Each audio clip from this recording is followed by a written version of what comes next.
Everyone wants money. Everyone dreams of freedom, comfort, and security. But here's the uncomfortable truth most people never hear.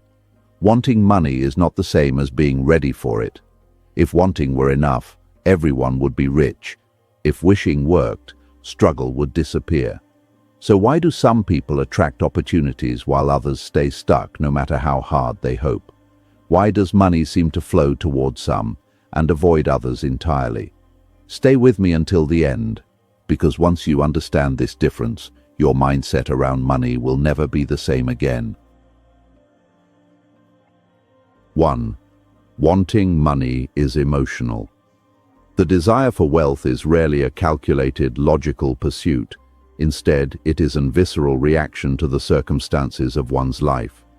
When we say we want money, we are often expressing a deep-seated frustration with the limitations of our current reality. This emotional drive is born from the friction between where we are and where we believe we should be. It is the sting of a bank balance that doesn't cover an emergency, the exhaustion of a grueling commute, and the silent weight of unpaid bills. These feelings are valid, but they are reactive.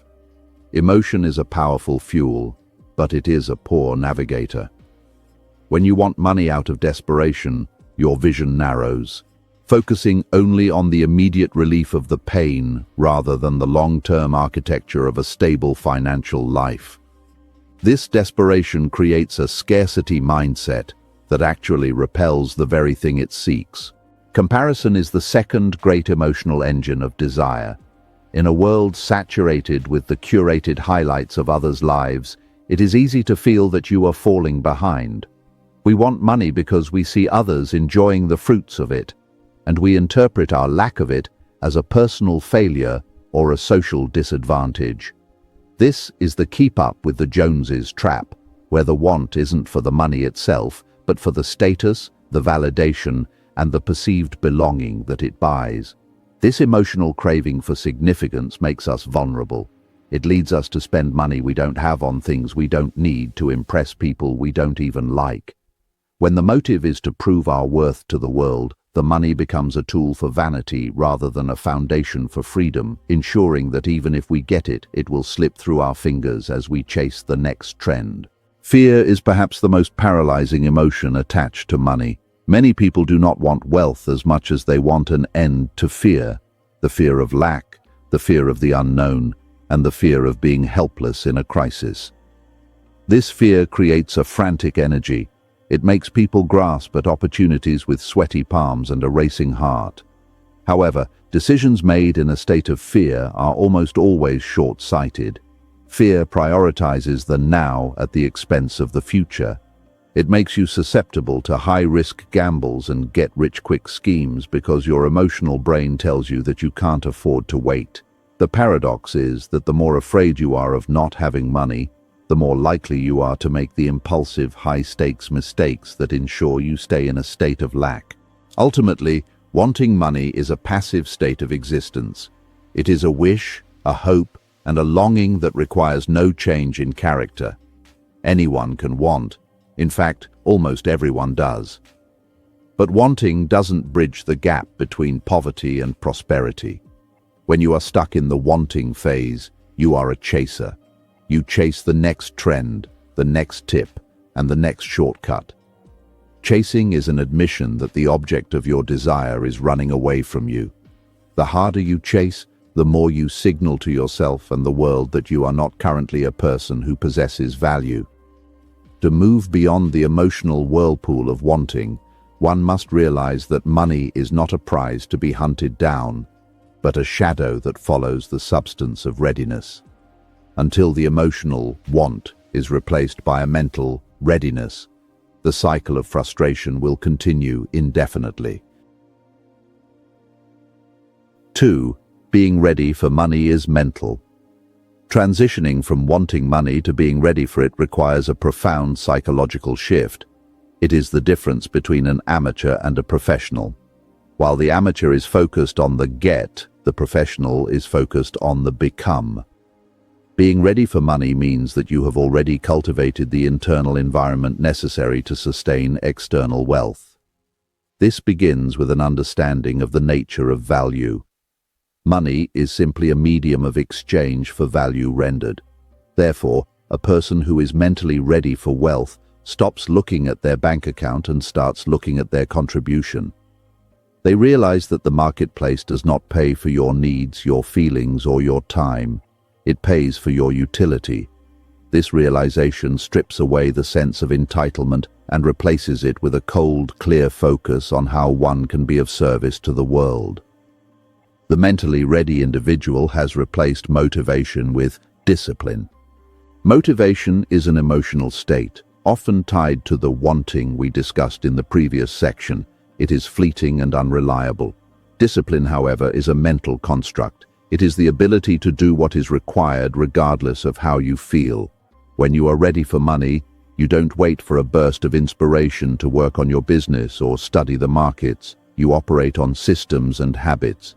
You understand that the bridge between a dream and a reality is built with the bricks of daily, mundane consistency. This mental toughness allows you to withstand the boring middle, that long period where you are putting in the work, but the financial rewards have not yet materialized. Readiness is the quiet confidence that if the input is correct, the output is inevitable. Another hallmark of the ready mind is the mastery of long-term thinking. In a culture of instant gratification, the ability to delay pleasure is a superpower. Those who are mentally ready for money look at a dollar and see a seed, not a snack. They understand the mathematics of compounding, not just in finance, but in knowledge and relationships. They are willing to sacrifice the comforts of today for the autonomy of tomorrow. This requires a high level of cognitive control. You must be able to override the primitive brain's urge to consume everything in sight. By thinking in decades rather than days, you align yourself with the natural laws of growth. You become a person who can be trusted with large sums because you have proven to yourself that you are not a slave to your immediate impulses. Finally, readiness is about the questions you ask. The person who wants money asks, "How can I get rich?" This question is self-centered and narrow, leading to a dead end. The person who is ready for money asks, "What problem can I solve that the world is willing to pay for?" Or, "How can I become so good they can't ignore me?" These questions are expansive and outward-facing. They move the focus from the result, money, to the process, problem solving. When your mind is focused on solving problems and creating value, money ceases to be a goal and becomes a byproduct. You stop being a seeker of wealth and become a magnet for it. You don't have to chase money when you are the person who holds the solution that money is looking for. This mental alignment is the invisible foundation upon which all great fortunes are built. 3. Responsibility separates desire from readiness. The most distinct line between those who wish for wealth and those who achieve it is the line of personal responsibility. It is a common human tendency to look outward when things go wrong. We blame the shifting economy, the tax laws, our upbringing, or a rigged system. While external factors certainly exist, the person who is ready for money treats them as weather, uncontrollable but manageable. They understand that while they cannot control the wind, they can always adjust their sails.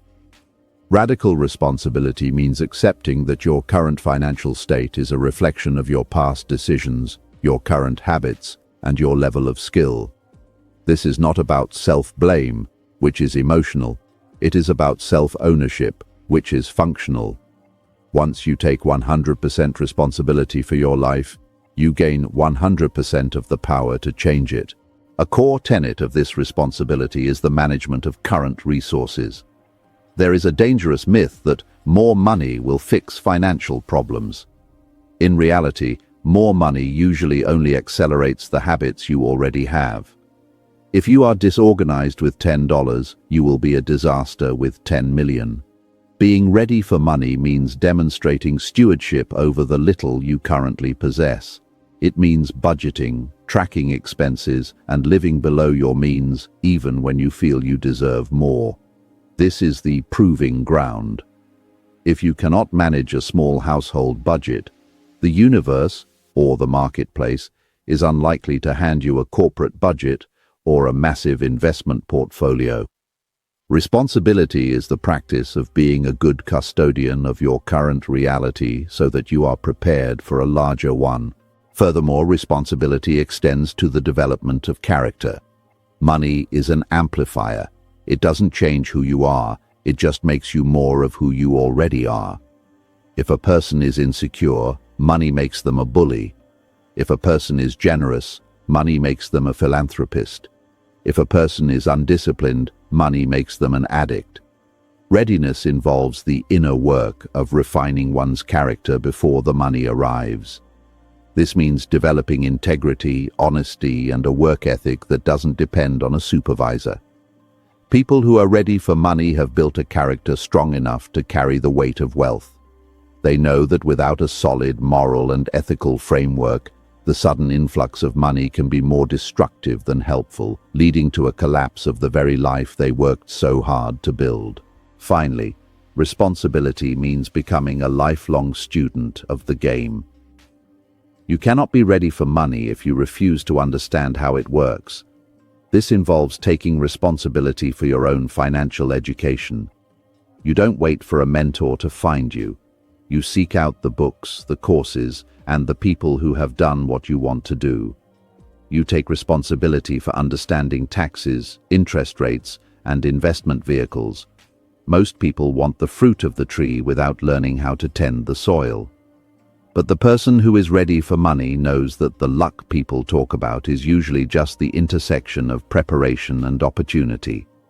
By taking responsibility for your preparation, you ensure that when the opportunity inevitably arrives, you won't just see it. You'll be capable of seizing it and keeping it. 4. Skills invite money, not wishes. We live in a world that often romanticizes the dream. We are told to visualize, to affirm, and to hope for our breakthroughs. While a positive outlook is helpful, it is ultimately a hollow pursuit if it isn't backed by tangible, marketable skills. Money is a cold judge. It doesn't care about your intentions or how hard you are wishing for a better life. It only cares about the value you can provide in the present moment. Skills are the actual currency of the marketplace. If you want to move from wanting to having, you must move from wishing to building. A skill is a repeatable, leverageable ability that solves a problem for someone else. Whether it is coding, copywriting, surgery, or plumbing, skills are the pipes through which the water of wealth flows. Without the pipes, the water simply disappears into the ground. The hierarchy of skills determines the hierarchy of income. Not all skills are created equal in the eyes of the market. High-income skills, such as leadership, high-level sales, complex problem-solving, and technical expertise, are in high demand and low supply. If you find yourself wanting money but not receiving it, it is likely because your current skill set is either common or low impact. Readiness involves the honest, sometimes painful assessment of your own utility. You must ask, what do I know how to do that others would pay dearly for? If the answer is nothing, then your primary job isn't to find money but to find a skill. The time spent wishing for a windfall is better spent mastering a craft. When you become a master of a valuable skill, you no longer have to beg for opportunities. They begin to seek you out. Developing skills requires a shift from being a consumer to being a producer. Most people spend their lives consuming the skills of others, watching movies, eating at restaurants, using apps. The person ready for money is the one who learns how the movie is made, how the restaurant is managed, or how the app is coded. This transition requires an intense period of apprenticeship. It means being willing to be bad at something for a long time so that you can eventually be great at it. This is where most people quit. Their emotional want for the money is stronger than their mental readiness for the work. But the marketplace is a meritocracy over the long run. It rewards the person who put in the 10,000 hours of deliberate practice, not the person who spent 10,000 hours dreaming about the result. Moreover, skills provide a form of security that no bank account can match. If you have $1 million but no skills, you are one bad investment or one lawsuit away from ruin. But if you have the skills to generate $1 million, you are never truly poor, even if your bank balance hits zero. You carry your wealth between your ears. This is why the truly ready never stop learning. They understand that the world is changing rapidly, and the skills that made them successful yesterday may not be the ones that keep them successful tomorrow. They treat their education as an ongoing investment. By constantly refining their communication, their technical abilities, and their understanding of human psychology, they ensure that they remain indispensable. Money follows the person who has made themselves too valuable to be ignored. 5. Patience is the final test of readiness. Patience is often misunderstood as a passive waiting, a sort of sitting around until something happens. In the context of financial readiness, however, patience is an active, aggressive discipline. It is the ability to maintain your effort and your standards, even when there is no immediate evidence of success. Most people fail at the threshold of wealth because they lack the stomach for the delay.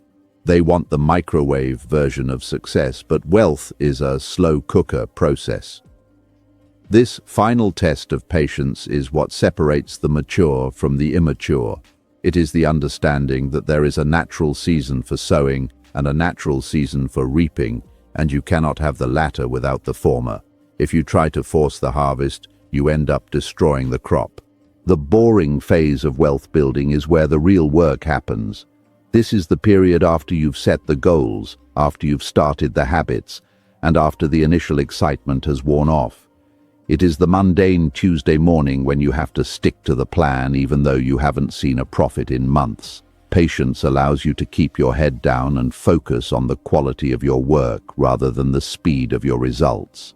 When you are impatient, you are prone to pivoting too early. You jump from one business idea to another or from one investment strategy to another, never allowing any of them the time required to compound.